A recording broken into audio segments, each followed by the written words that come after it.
dan junjungan alam yakni Nabi besar kita Nabi Muhammad sallallahu alaihi wasallam bil lafzi Allahumma shalli ala sayyidina Muhammad wa ala ali sayyidina Muhammad.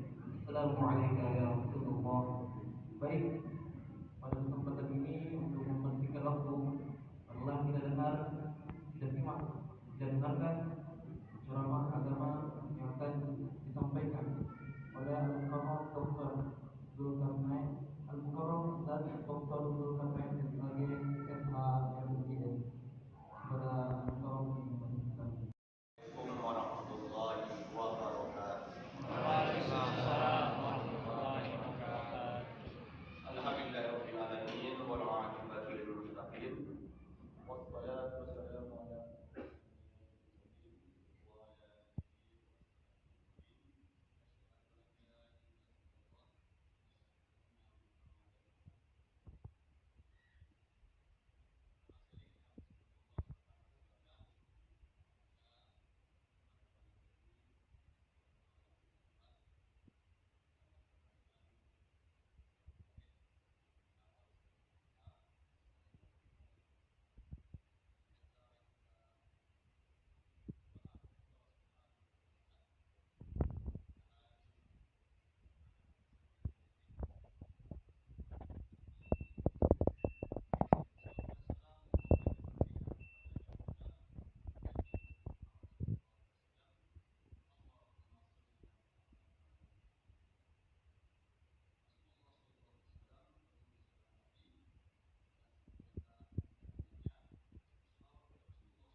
waktu kita singkat ya.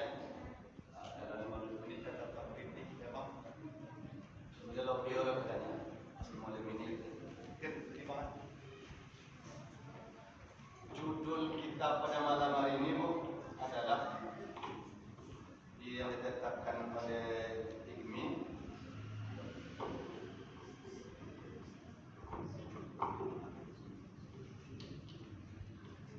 bersahur dan berbuka menurut sunnah Rasulullah SAW. Terlebih dahulu saya memotivasi kita dulu untuk jangan kita hendaknya tinggalkan sholat tarawih ini, sebab sholat tarawih ini sangat besar fadilahnya Pak. Sekali setahun datangnya. Jadi hendaknya sampai nanti malam terakhir terus kita laksanakan. Sebab fadilahnya itu sangat luar biasa. Semakin ke atas nanti di ujung semakin besar fadilahnya. Seperti buah pepaya. Buah pepaya itu semakin ke bawah semakin manis. Nah, semakin godang jatuh godang semakin manis. Kalau tofu semakin katanya semakin ambau. Di fadilah salat tarawih itulah seperti buah pepaya tadi. Jadi jangan kita hendaknya kita tinggalkan. Seperti sebuah hadis apa yang saya muliakan tentang fadilah salat tarawih. Hadis dari Abi Thalib radhiyallahu anhu qala Allah Ta'ala su'ila Nabi sallallahu alaihi wasallam an fadail tarawih fi syahr Ramadan wa qala yakhrujul mu'minu min zabihi fi awwali lailatin kayawmin waladatu ummuhu. Mantap, cuma yang ini buat boleh kan? Tak ada nampak. Buat terjemahkan dulu. Hadis itu dari Abi Thalib, Allah Taala ridho kepadanya, berkata, Su'ilan Nabi sallallahu alaihi wasallam, ditanya Rasulullah sallallahu alaihi wasallam tentang an-fadail tarawih fi syahr Ramadan. Tentang fadilah atau kelebihan tarawih pada bulan Ramadan ini. Berkata, yakhrujul mu'minu min zambihi fi awwali lailatin ka yaumin waladathu ummuhu. Di pada malam pertama ini Ibu Bapak, fadilahnya, kelebihannya Rasulullah, yakhrujul mu'minu min zambihi. Ini dikeluarkan dari bumi tadi, dikeluarkan dari bumi itu dari apa? Dosa-dosanya. Banyak dosa Allah ampunkan dosanya. Fi awwali lailatin, pada malam pertama maksudnya, ka yaumin waladathu ummu, seperti bersih, tidak ada dosa. Jadi kalau kita salat tarawih malam ini dapat kita fadilahnya Pak, diampunkan dosa-dosa kita Pak. Seperti anak yang baru dilahirkan, tak ada dosa. Ibarat kertas putih Pak. Kalau ada noda, kalau ada botol, itulah kita masak. Jadi setiap malam Pak, sampai malam 30 atau 9 besok, asal kita besar pahalanya. Jadi jangan tinggalkan Pak. Ibu Bapak yang saya muliakan, sedikit dalam waktu singkat kita bicarakan sedikit mengenai berbuka, sahur dan berbuka menurut sunnah Rasulullah SAW. Rasulullah itu kan sebagai pengikut kita, idola kita, role model kita. Itulah yang kita ikuti, yang kita pedomani, sunnah Rasulullah SAW. Nah, kalau kita lihat sahur dikata sahar, dalam bahasa Arab, suhur itu nama waktunya. Nah, ini bentuk kata dalam bahasa Arab masdarnya. Jadi dari kata sahar, suhur. Jadi nama waktunya di sini bentuk daripada kata masdar. Di sahur, makanan yang dimakan di waktu sahar, betul itu sahur. Jadi awak tak bilang waktu sahar dan sahur, makanan atau minuman yang kita makan waktu sahar. Itu. Ada dalilnya. An Anas bin Malik radhiyallahu anhu qala sallallahu alaihi wasallam, tasakharu fa inna fi suhur barti barakatuh. Artinya dari Anas bin Malik, dia berkata, Rasulullah SAW bersabda, apa kata? Bersahurlah kamu, karena sesungguhnya sahur itu ada barokahnya, ada keberkatan kita makan sahur itu. Jadi kalau kita lihat bedanya orang ahli kitab ini nggak bersahur dulu. Ahli kitab dulu tak bersahur dia. Nah, kita bersahur, itu bedanya. Dan di mana keberkatannya? Dengan kita sahur tadi Bu, kekuatan kita kuat. Kuat kita. Kalau kita bersahur, malam kita makan, pasti kita lapar. Jadi dengan adanya sahur tadi itu, jam 12 kita masih ada kekuatan lagi Pak. Nah ini kalau kita tahu dari segi fisiknya. Itu hadis riwayat oleh Bukhari dan Muslim. Satu hadis lagi disebutkan An-Abi bin As radhiyallahu anhu anna Nabi Rasulullah sallallahu alaihi wasallam qala faslu ma baina siyamina wa siyam ahli kitab aqlu as-sahr. Ini bedanya. Kalau orang tadi itu disebutkannya beda antara puasanya orang ahli kitab tadi dengan kita adalah terletak pada sahurnya. Dia orang apa tidak sahur dia. Itu perbedaan antara puasa kita dengan puasa orang ahli kitab. Letaknya pada makan sahur tadi. Nah, apa manfaatnya? Kita singkat saja, berbuka belum lagi. Ini kita tengok pula apa kira-kira manfaatnya. Ini kita tengok nanti. Manfaatnya. Manfaat di sahur tadi itu adalah pertama kita ikut sunnah Rasulullah SAW. Jadi Rasulullah mengatakan bersahurlah kamu, karena banyak keberkatan itu hadis telah kita bacakan tadi. Kemudian membedakan diri kita dengan ahli kitab. Kita sebutkan tadi ahli kitab tidak sahur dia. Kita sunnah Rasulullah SAW dianjurkan kita bersahur. Kemudian kelebihannya atau manfaatnya adalah menambah kekuatan fisik kita dengan makan tadi. Sebab sampai tengah hari kekuatan kita masih ada, kuat masih kuat kita lagi. Tapi kalau begitu sudah jam 2 ke atas, karena tidak ada makanan yang masuk, jadi dah mulai sedikit kita mengantuk dan juga agak lemah kita. Karena kebiasaan kita makan kita pertengah hari, makan siang kita. Ini bulan suci Ramadan ini wajarlah kita mengantuk dan agak lemah sedikit. Dan juga mengurangi syahwat kita mampu. Mengurangi syahwat kita artinya pandangan kita tadi itu kita tidak kenapa? Dalam keadaan dahaga dan lapar kita. Sebab di syahwat kita tadi itu menengok syahwat kita dari kalori makanan kita makan. Berkenyang kan kalori kita bertambah. Nah, itu menambah satu makan. Orang-orang yang berpuasa tadi itu kita lihat dia tidak begitu dia bisa dia menahan dan dia karena dia lagakan itu nafsu dia. Itu hikmah dari kita untuk kita makan sahur tadi itu. Kemudian berkumpul keluarga. Kadang-kadang kita kan cepat berjumpa dengan anak kita dah pergi kerja atau ke mana kita belum bangun. Nah, jadi kita bersahur tadi itu kita dapat berkumpul, dapat kita jumpa kita mendidik anak kita bersahur. Jadi kebiasaan inilah yang hendaknya kita biasakan membangun anak kita untuk bersahur. Kemudian waktu utama untuk beristighfar. Ini luar biasa Pak istighfar. Kita minta kepada Allah SWT, kita minta ampun kepada Allah SWT. Di saat kita dalam keadaan dan suci Ramadan yang mulia ini, kita banyak istighfar. Minta ampun Allah Subhanahu Wa Taala karena istighfar sangat menenangkan hati kita, jiwa kita tenang, kita lebih dekat Allah Subhanahu Wa Taala dan kita banyak berdoa. Sebab pada bulan suci Ramadan ini doa kita bulan tahun. Kita gembira kedatangan bulan suci Ramadan tadi ini, kita adalah menghapuskan diharamkan oleh Allah kita daripada azab neraka. Artinya apa? Kita sambut bulan Ramadan dengan penuh kegembiraan dan kita ingin untuk mendapatkan fadilah-fadilah yang tadi itu dan kita senang kedatangan bulan suci Ramadan. Senang kita Pak datang bulan suci Ramadan. Kenapa? Kita tahu fadilah-fadilah pada bulan suci Ramadan ini sangat luar biasa.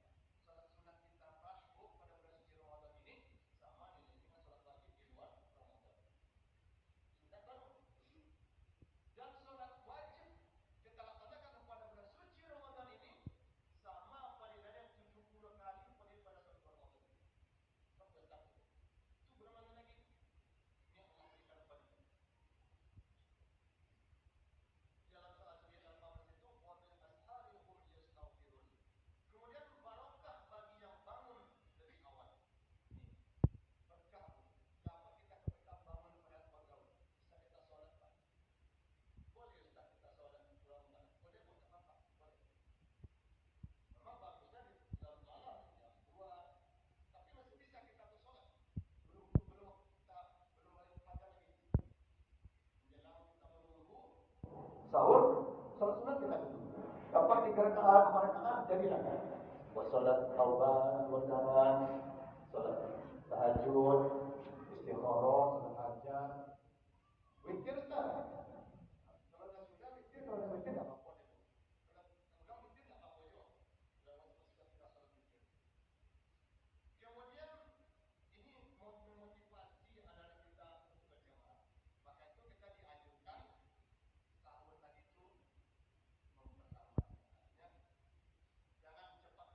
Sebab dengan tahu tadi nanti kita bisa nanti kita lambat dan kita dapat sahur dengan anak-anak kita. Itu kan artinya segi pendidikannya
kegembiraan, ada dua kesenangan, ada dua kegembiraan yang Allah berikan kepada kita, kepada orang muslim. Apa?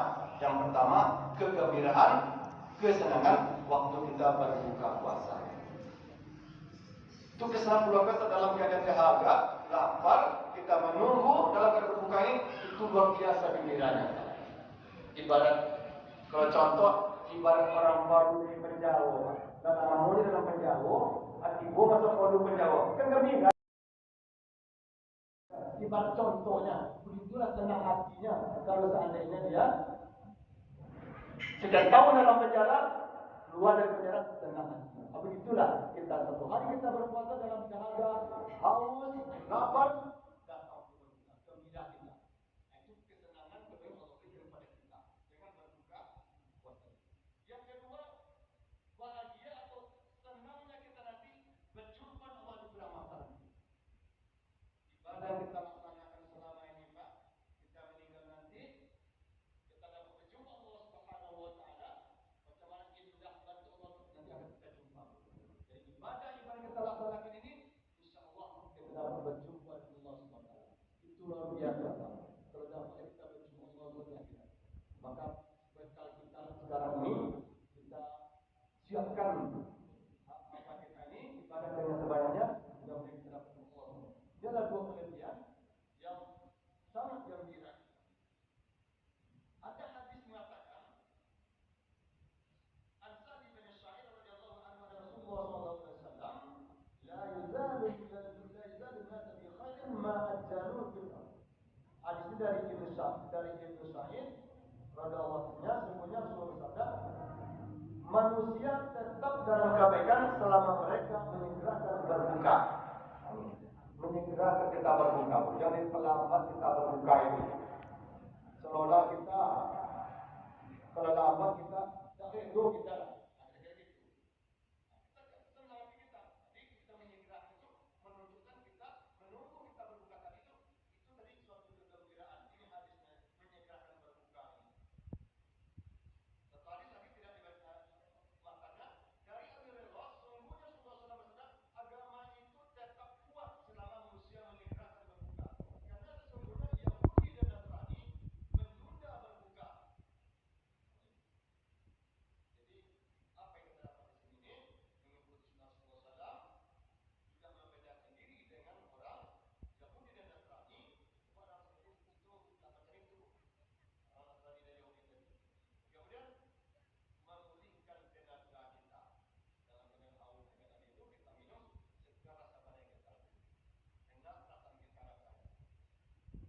Itu perhatian Allah Subhanahu wa Ta'ala. Lalu kita berdoa nanti Allah Subhanahu wa Ta'ala. 3 doa yang tidak tertolak. Pertama, doa orang tua. 3 doa tidak ditolak. Ini ada hadisnya, saya tidak membaca hadisnya pada waktu. Kemudian doa orang yang berpuasa. Dan ditolak rupanya doa kita kalau dalam berpuasa. Allah ampunkan dosa kita. Hamba-Mu dengan ikhlas melaksanakan puasa. Dia melaksanakan puasa dengan penuh keikhlasan, karena takut pada Allah Subhanahu wa Ta'ala, maka berdoa. Karena satu hari tadi berlapar, dahaga, dalam keadaan lapar kita minta Allah Subhanahu wa Ta'ala, maka Allah tidak tolak doa kita, Pak. Allah makbulkan doa kita. Maka banyak yang kita berdoa pada bulan suci Ramadan ini. Banyak berdoa, Pak. Nah, kemudian apa lagi? Doa musafir. Ini hadis riwayat Al-Baihaqi. Barulah kita baca berdoa. Apa doa kita dapat? Allahumma laka sumtu wa ala rizquka. Ini al-aftar. Jadi ada lagi yang kita biasa membaca tadi. Ini adalah hadis katakan. Artinya di sini dari Mu'az di surat telah sampai kepadanya bahwa ketika berbuka Rasulullah SAW mengucapkan apa ucapan? Itu dari doanya. Ya Allah, untukmu puasaku, di atas rezekimu aku dapat berbuka. Nah, ibu apa yang saya muliakan, mudah-mudahan ini berkah bagi kita amalkan apa yang hadis Rasulullah SAW ini. Mudah-mudahan kita nanti menjadi orang-orang yang mutakin, orang yang rindu kepada Allah Subhanahu wa Ta'ala, Sebab orang yang dirindukan Allah SWT termasuk orang berpuasa ya Pak. Bukan kita rindu dengan surga, tapi surga itu rindu dengan kita. Kita kan ibadah kan kita rindu kita surga. Mudah-mudahan siapa surga nanti. Ini enggak. Orang berpuasa itu surga itu yang rindu kepada kita, menunggu orang-orang berpuasa. Begitulah besarnya fadilah puasa ini. Sebulan sekali datang. Jadi jangan sampai tinggal lagi anak muda, ya, jaga anak-anak, didik anak kita yang baik, jangan sampai tinggal ibadah puasa kita ini. Itu kita jaga dengan sebaik-baiknya. Demikian Bapak yang saya muliakan, mudah-mudahan